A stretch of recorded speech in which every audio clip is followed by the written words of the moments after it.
Match qui ressemble à celui de 3 pour nous, encore une fois.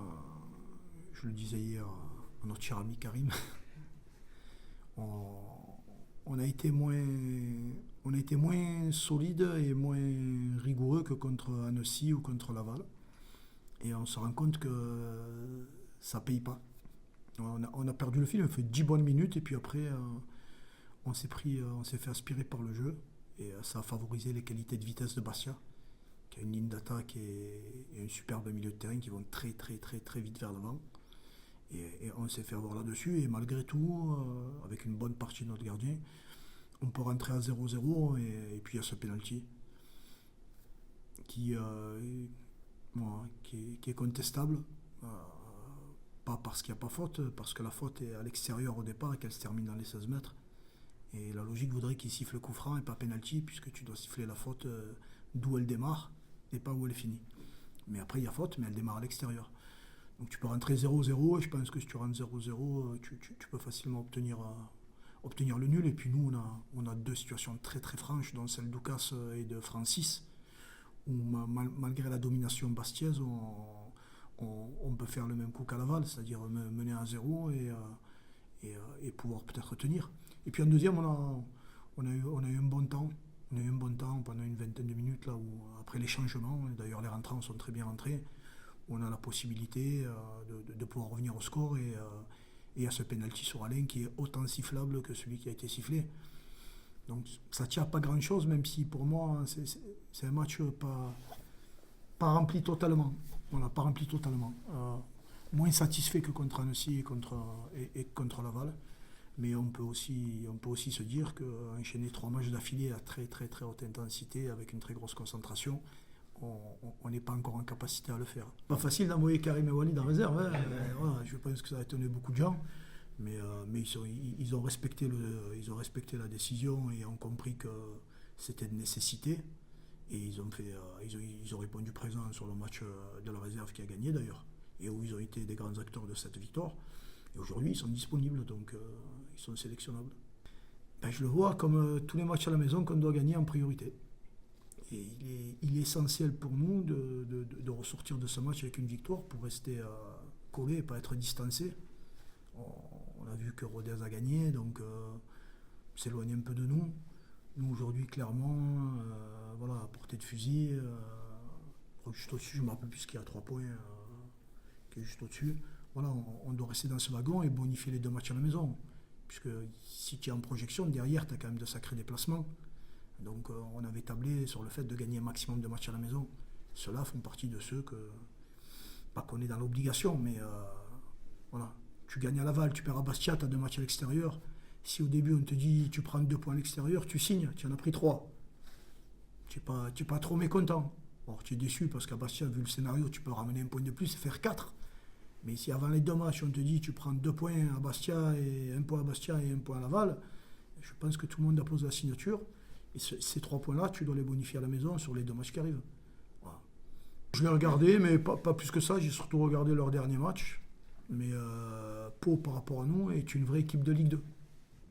Une vraie équipe de Ligue 2 qui connaît la Ligue 2, qui est habituée à batailler pour soit se maintenir, soit être juste en dessous du top 10 peut-être. Voilà, avec un entraîneur qui a passé quand même, je crois que ça fait 2 ou 3 ans qu'il est là-bas, qui a pu construire son projet de jeu, qui est un bon technicien, qui connaît la Ligue 2. Ils ont une vraie équipe de Ligue 2, donc à l'arrivée, c'est pas un match simple. Hein. Et puis bon, ils sont tranquilles, ils sont quasiment maintenus, ou on peut dire maintenus. Ils vont jouer leur match de façon déliée, mais ils vont venir ici pour gagner leur match. Ils ne vont pas venir en représentation. Hein. 33, c'est pas trop mal, il faudrait qu'ils arrivent à 36 pour être tranquilles, ou à 37, plutôt ils y arrivent, plutôt ils sont tranquilles. Donc ils vont jouer le match pour le gagner. Et je pense que c'est une équipe, encore une fois, sur ses atouts offensifs, avec les Garbi et les 2 attaquants extérieurs et leurs 10 qui sont du même niveau que si tu peux avoir à 3 ou à Annecy. Des vrais joueurs de Ligue 2 très efficaces.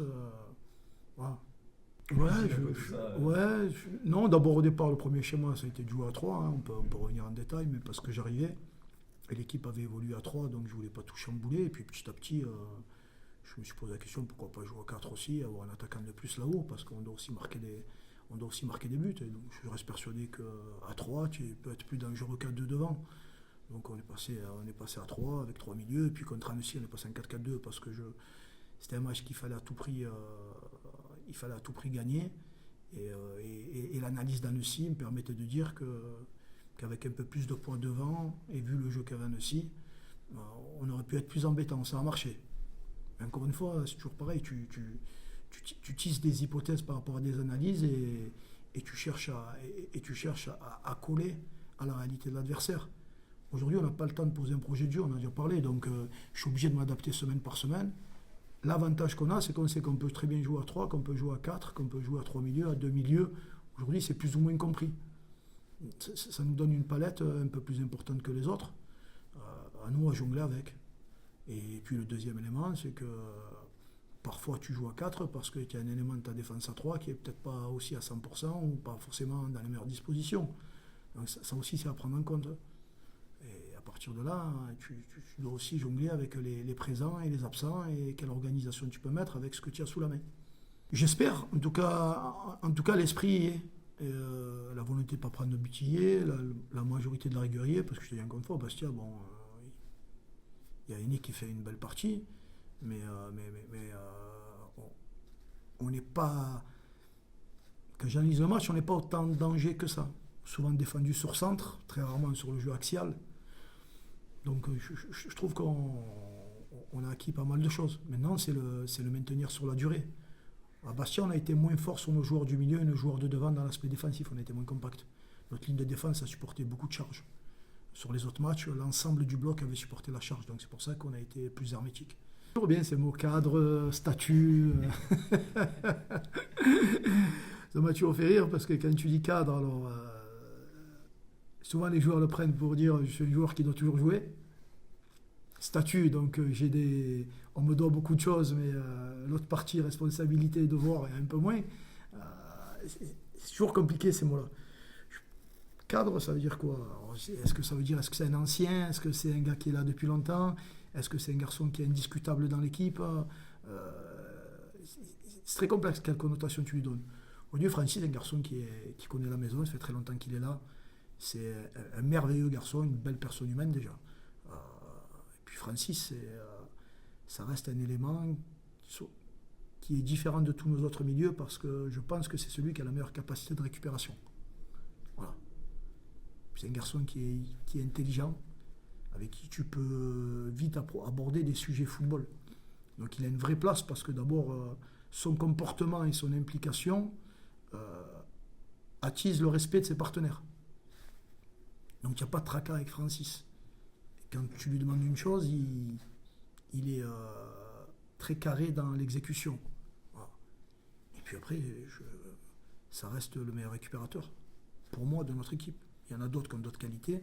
En termes de récupération, c'est le meilleur gardeur de ballon qu'on ait. Donc c'est un garçon qui dans les équations de choix sur un 18 ou sur un 11, pour le moment, apparaît toujours et je pense qu'il apparaîtra toujours parce que en plus de ça, il a le comportement qui correspond à un garçon professionnel. Il n'a pas besoin de parler, Francis. Si tu prends Francis, tu pourrais dire que dans l'attitude, ça reste un garçon dans les profils d'N'Golo Kanté. Des garçons qui travaillent, qui ne font pas un mot, qui sont respectables, respectueux, qui sont toujours à 100%. Oui, là-dessus, tu peux dire que c'est un cadre. Si tu prends ce domaine-là, c'est un cadre de l'équipe. Voilà. Il est capable de s'adapter aussi il est capable de s'adapter à toute organisation. Il peut jouer 8 de temps en temps, même si ce n'est pas ce qu'il préfère. Bon, il préfère être devant la défense ou voilà, à la chasse. C'est ce que comme contre Annecy, où il fait une très très belle partie. Ça lui correspond quand il est face au jeu.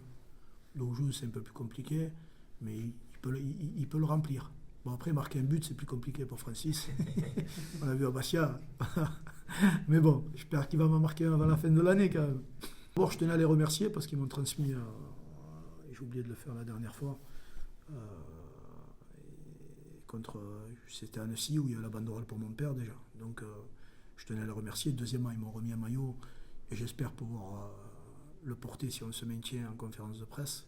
J'espère que je n'oublierai pas, mais c'est un souhait particulier. Aujourd'hui, je l'ai dit la dernière fois, hein, être supporter dans un club qui va mal, c'est pas facile. Aujourd'hui, il pleut, il vente, il neige. ils répondent toujours présents. Et avoir une force comme ça et un amour comme ça, je dis encore une fois, c'est respectable et on doit le respecter. Après, j'en connais certains, donc j'ai des rapports amicaux avec certains, parce que je connais depuis très très longtemps. Donc je sais qu'ils seront toujours derrière ce club. Alors, que ce soit moi, que ce soit notre entraîneur, qui cette direction et notre direction. Et ça n'a pas de prix. Ça n'a pas de prix pour le club, ça n'a pas de prix pour la ville. Tu peux que les remercier. Voilà. Et j'espère qu'ils continueront à nous soutenir parce que je sais que si on se maintient, et si Dieu veut qu'on se maintienne, ce mouvement grandira. Je vois comme un match compliqué de Ligue 2 face à une belle équipe de Ligue 2 confirmée depuis quelques années maintenant. Donc un match compliqué comme on a eu l'habitude d'en jouer depuis ce début de saison. Donc voilà, on va essayer de tout mettre en place pour aller les chercher sur leurs défauts. Parce qu'ils ont quand même quelques défauts, même si c'est une belle équipe avec beaucoup de qualité. Donc voilà, on a bossé toute la semaine avec le coach et le staff pour aller les inquiéter dans ce qui est leur point faible. Et essayer de remporter ces 3 points. Un peu oui, dans la configuration de la chose, un peu, mais avec moins de pression cette année. Parce qu'on y est depuis le début de saison, donc on n'est pas. Enfin, on sait à quoi s'en tenir, quoi. C'est pas comme si on y était depuis 2 journées, que dans 2 journées c'est la fin du championnat. Donc on sait à quoi s'en tenir, on y est depuis le début. On fait qu'aller de l'avant, que remonter dans ce championnat-là.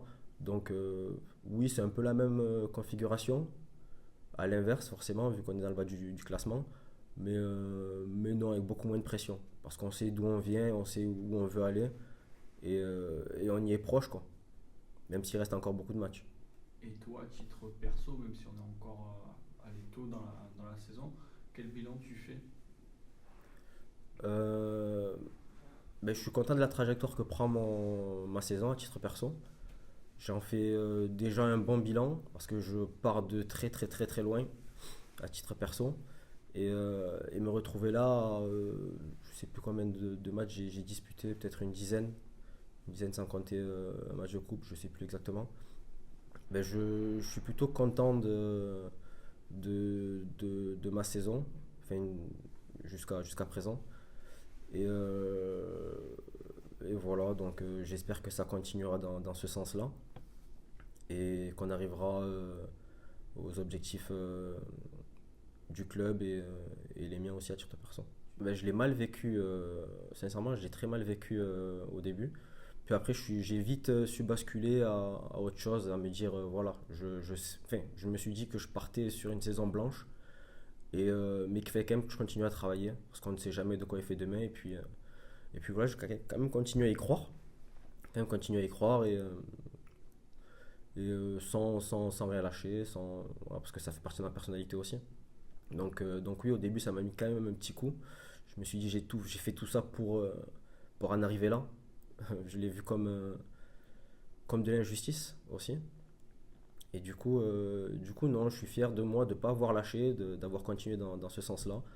Et d'avoir un peu inversé la tendance déjà quand l'ancien coach était là. Parce que quand il était là, il m'a quand même fait jouer, si je ne me trompe pas, les 2 derniers matchs avant qu'il soit plus là. Du coup, je suis quand même fier de moi de lui avoir fait peut-être changer d'avis à mon sujet et d'avoir continué derrière, puis avec Bouillon, puis avec le nouveau coach un peu qui, qui a pris la suite du groupe. Donc voilà, je suis sur un bon bilan. Ça me fait plaisir, ça me fait plaisir pour la ville, pour les supporters du FC Martigues, de le voir un peu plus plein, avec un peu plus d'engouement autour de nous. C'est une bonne chose pour la ville, pour les supporters, surtout ceux qui ont connu le club quand qui faisait partie de l'élite du football français. Donc non, ouais, j'ai vécu de belles ambiances ici, et j'espère que ça continuera et qu'on pourra fêter ce maintien tous ensemble. Ouais, ça fait partie un de mes objectifs, pardon, de marquer ce petit but en Ligue 2. J'en ai un national et j'aimerais bien, ouais, cocher cette case-là, ouais, du but en Ligue 2. Et je fais tout pour me créer des occasions. Je monte, j'essaie vraiment et j'espère qu'il arrivera.